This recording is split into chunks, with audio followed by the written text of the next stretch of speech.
This one is on early cave exploration in Jamaica. And my father got interested in caving quite early on. When he was there from 1950 to 1970, and he got interested in caving quite early on. In fact, the first cave he explored was Windsor Great Cave.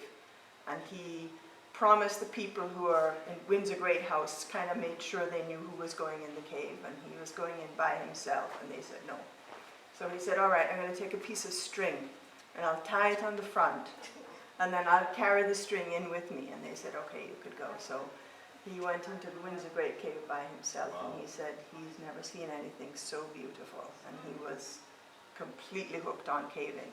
And as a small child, I remember our wash house being full of all these rope ladders, which they made. They just took rope and wood and made them because you couldn't buy them in Jamaica.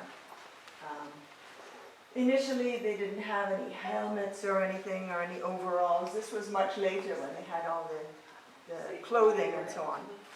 But he, with some other people that I don't know, unfortunately, their names, they formed the Jamaica Caving Club, which sounds very grand. But he said they had no money, they had no equipment. And you can see in these pictures, people are exploring caves just in their day clothes, and some of them have sandals and soft shoes and so on. But as you can see, they got plenty dirty doing it. So they weren't messing around. They were actually going into new caves and trying to map them and so on, even if they didn't have any equipment. And he said then they got some students interested, and they formed the UE Caving Club. And he said that was great, because then they got money as a student group. They got support from the university, and they could go out, and that's when they bought helmets and proper lights and ladders and so on. But even before that, he said anybody who wanted to go caving had to go through a basic safety course. So this is students practicing ladder work and rappelling and so on off Taylor Hall. Okay, now this one I really don't know anything about. I just looked through Daddy's old pictures, and I chose the ones that I thought were interesting.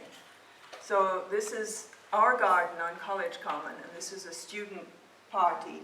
And the way they're all so dressed up, and they all have ties and shirt and those beautiful frocks and so on. You know, it was a different age then.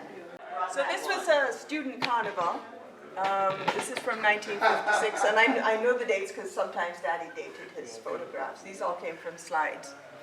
So student carnival, it was a Hindu festival in Augustown. He didn't say what. We believe that it's Muslim. It could be Jose. It's Muslim? Yeah. That is actually Jose. If my parents had stayed in England, I would have had this very homogeneous culture. But coming here, it just, even as a child, it so opens your eyes.